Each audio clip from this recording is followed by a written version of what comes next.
আজকে তো সবচেয়ে বড় যে ক্রাইসিসটা দাঁড়িয়েছে বাংলাদেশ সারা পৃথিবীতেই, সেটা হচ্ছে এই যে আপনার সামাজিক সোশ্যাল মিডিয়া। এই সোশ্যাল মিডিয়াতে যেহেতু সেখানে কোনো দায়বদ্ধতা নেই, যা খুশি তাই বলা যায়, এমনভাবে রাজনৈতিক দল, রাজনৈতিক ব্যক্তিত্ব, সামাজিক ব্যক্তিত্ব, ব্যবসায়ী সকলের সম্পর্কে যে নেগেটিভ প্রচারণা চালানো হয়, তাতে করে কিন্তু গণতন্ত্র শক্তিশালী হয় না। দুর্ভাগ্যজনকভাবে এখানে তারা এমনভাবে একটা প্রচারণা চালান যে বাংলাদেশে আজকে এটা একটা সমস্যায় দাঁড়িয়েছে, যেখানে আমার কাছে মনে হয় যে এক ধরনের আপনার এনার্কি, এক ধরনের একটা নৈরাজ্য সৃষ্টি করবার চেষ্টা চলছে। মব ভায়োলেন্স তৈরি করা হচ্ছে, মানুষের বিরুদ্ধে মিথ্যা প্রচারণা করা হচ্ছে, একজন মানুষকে ভিন্নভাবে প্রচার করা হচ্ছে, যা নিঃসন্দেহে আমাদের গণতান্ত্রিক যে যাত্রা, সেই যাত্রাতে কিন্তু আমরা বাধাগ্রস্ত হচ্ছি। আমি আপনাদের সামনে একটু দুঃখের সঙ্গে বলতে চাই যে বাংলাদেশের গণতন্ত্রের মাতা দেশনেত্রী বেগম খালেদা জিয়া, তিনি গত দুদিন ধরে অত্যন্ত অসুস্থ অবস্থায় এবার কেয়ার হাসপাতালে আসেন এবং গতকাল রাতে আমি প্রায় দুটোর সময় ফিরেছি। তখনও ডাক্তাররা চেষ্টা করছিলেন, কাজ করছিলেন। আমি অনুরোধ করবো আপনারা সবাই তার আশু রোগ মুক্তির জন্য দোয়া করবেন। প্রিয় ভাই বোনেরা, আমরা গোলাম পরোয়ার সাহেব সঠিকভাবেই বলেছেন যে সাংবাদিকদের তাদের নিজস্ব যে দাবি দেওয়া, তাদের নিজস্ব যে কাজ এবং ইউনিয়ন যে মূল যে কাজটা, তাদের দাবি দেওয়া নিয়ে মালিক পক্ষ অথবা সরকারের সঙ্গে কাজ করা, সেটাই বলতেই বোধহয় সবচেয়ে বেশি গুরুত্ব দেওয়া উচিত। কোনো রাজনৈতিক দলের ন্যায্যবৃত্তি করলে এই সমস্যার সমাধান হয় না। আপনারা যদি কেউ বিরোধী দলই বলেন বা সরকার দল বলেন, তাহলে সেটা করে দিয়ে হয় না। গত 15 বছরে ফ্যাসিবাদ অর্থাৎ শেখ হাসিনা অত্যন্ত পরিকল্পিতভাবে আপনার গণমাধ্যমের এই জায়গাটাকে একদম ধ্বংস করে দিয়েছে। আমি অনুরোধ করবো আপনাদেরকে, নেতৃবৃন্দকে, সেই জায়গা থেকে আপনারা দয়া করে বেরিয়ে আসার চেষ্টা করেন।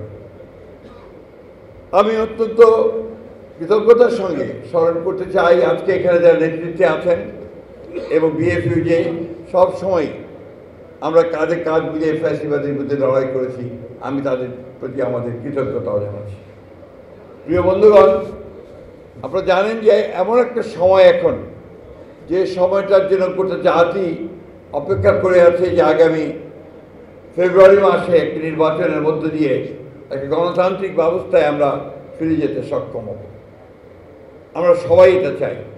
যে একই সঙ্গে আমাদের মনে রাখতে হবে যে আমরা গণতন্ত্রে ফিরে যেতে চাইলে অপরের যে মত প্রকাশের স্বাধীনতা, সেটাকেও আমাদের একই সঙ্গে,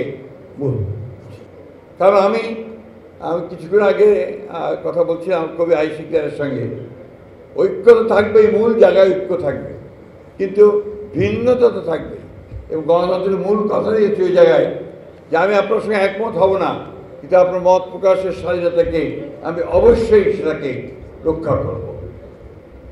দুর্ভাগ্যজনকভাবে আমাদের দেশে ভিন্ন মত পোষণ করলেই তাকে শত্রু মনে করা হয়, তার সম্পর্কে বিভিন্ন রকম আপনার যত রকমের আপনার মিথ্যা অপপ্রচার চালানো হয়। এই বিষয়গুলো থেকে আমার মনে হয় আমাদের সকলেরই একটু পেছনে বিরত থাকা উচিত। আজকে তো সবচেয়ে বড় যে ক্রাইসিসটা দাঁড়িয়েছে বাংলাদেশ সারা পৃথিবীতেই, সেটা হচ্ছে এই যে আপনার সামাজিক সোশ্যাল মিডিয়া। এই সোশ্যাল মিডিয়াতে যেহেতু সেখানে কোনো দায়বদ্ধতা নেই, যা খুশি তাই বলা যায়, এমনভাবে রাজনৈতিক দল, রাজনৈতিক ব্যক্তিত্ব, সামাজিক ব্যক্তিত্ব, ব্যবসায়ী সকলের সম্পর্কে যে নেগেটিভ প্রচারণা চালানো হয়, তাতে করে কিন্তু গণতন্ত্র শক্তিশালী হয় না। দুর্ভাগ্যজনকভাবে এখানে তারা এমনভাবে একটা প্রচারণা চালান যে বাংলাদেশে আজকে এটা একটা সমস্যায় দাঁড়িয়েছে, যেখানে আমার কাছে মনে হয় যে এক ধরনের আপনার এনার্কি, এক ধরনের একটা নৈরাজ্য সৃষ্টি করবার চেষ্টা চলছে। মব ভায়োলেন্স তৈরি করা হচ্ছে, মানুষের বিরুদ্ধে মিথ্যা প্রচারণা করা হচ্ছে, একজন মানুষকে ভিন্নভাবে প্রচার করা হচ্ছে, যা নিঃসন্দেহে আমাদের গণতান্ত্রিক যে যাত্রা, সেই যাত্রাতে কিন্তু আমরা বাধাগ্রস্ত হচ্ছি। আপনারা সবাই জানেন যে বিএনপি প্রমাণিত একটি রাজনৈতিক দল।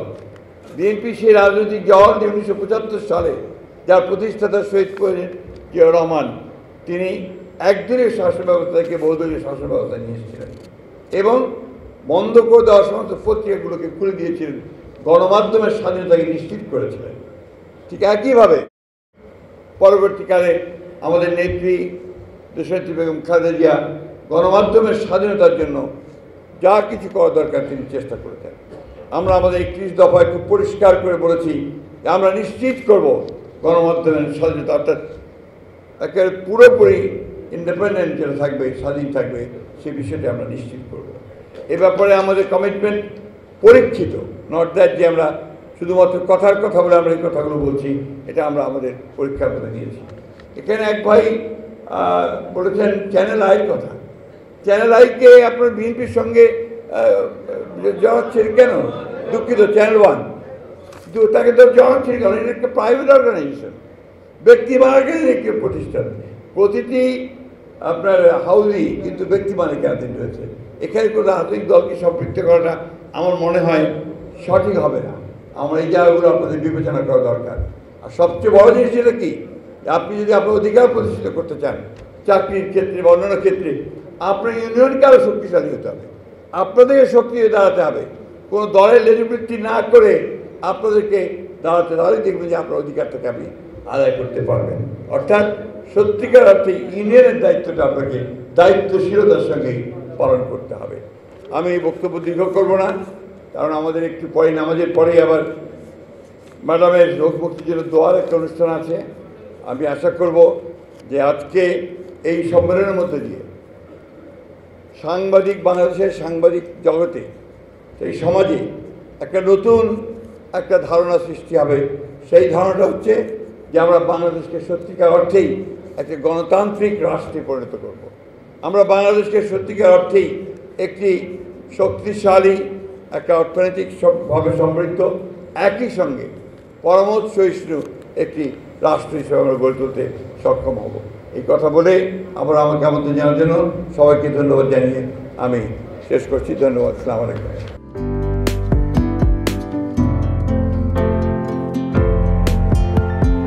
পহেলা জানুয়ারি 2025 ইউটিউব জার্নালিজমের অগ্রদূত changetv.press 6 বছর পেরিয়ে পা রাখল গর্বিত আমি অত্যন্ত আনন্দিত হলাম যে চেঞ্জ টিভি আগামী কয়েকদিনের মধ্যেই 6 বছর পূর্ণ করবে।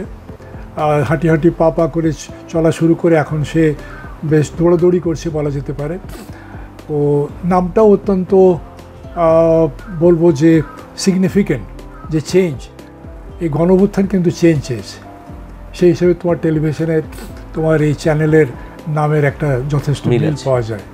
আমার প্রত্যাশা যে এই গণঅভ্যুত্থানের যে প্রত্যাশা, যে আশা আকাঙ্ক্ষা, চেঞ্জ টিভি সেটিকে এগিয়ে নিয়ে যাবে। তোমাকে শুভেচ্ছা। চেঞ্জ টিভি যারা সম্পৃক্ত আছেন, যারা কর্মী আছেন, সামনে পেছনে সকলকে আমার শুভেচ্ছা। changetv.press, এক ফোঁটা হলুদ নেই। Online TV channel change TV 6 বছর ধরে ওনারা কাজ করে যাচ্ছেন। ইতিমধ্যে জনগণের হৃদয়ে স্থান করে নিয়েছেন। প্রায় 22 লাখ সাবস্ক্রাইবার আছে। আর যে কোনো অনুষ্ঠান 10 লাখের মতো মানুষ এটা প্রতিদিন মানুষ দেখে থাকে। আমিও এই চ্যানেল নিয়মিত দেখি। তো চেঞ্জ টিভির পক্ষে আমির মোমিনুল মানিক সাহেবের উপস্থাপনা, প্রশ্নের ধরন, এগুলো জনগণ দেখতে চায়, শুনতে চায়। আমি চেঞ্জ টিভির উত্তরোত্তর সমৃদ্ধি কামনা করছি। changetv.press, এক ফোঁটা হলুদ নেই। চেঞ্জ টিভি, তো আমি তাদেরকে আমার অসংখ্য শুভেচ্ছা জানাচ্ছি। কারণ তারা যে ভূমিকা রেখেছে এই সময় একটা কঠিন সময় ছিল, সেটাতে যেমন ভূমিকা রেখেছে, এমনকি 5ই আগস্টের পরে নতুন বাংলাদেশেও তারা তাদের সেই তীক্ষ্ণ একটা সমালোচনামূলক এবং যেটাকে আমি গঠনমূলক বলব সেরকম একটা ভূমিকা রাখছেন। তো সেক্ষেত্রে আমরা মনে করি যে এই ভূমিকা আমাদের দরকার, আমরা চাই এটা থাকুক এবং আরও যেন সমৃদ্ধ হয়। নতুন বাংলাদেশ নির্মাণে আমরা চাই যে চেঞ্জ টিভি যে সমালোচনাগুলো করছে বা যেগুলো আমরা তুলে ধরছেন সেটা এমন করে করবেন যেন আমরা সেখান থেকে শিখতে পারি এবং সবাই মিলে যেন আমরা নতুন বাংলাদেশকে সত্যিকার অর্থে বৈষম্য বিহীন একটা সমাজ গড়ে তুলতে পারি, সেটা আপনারা সহজ চেষ্টা করুন।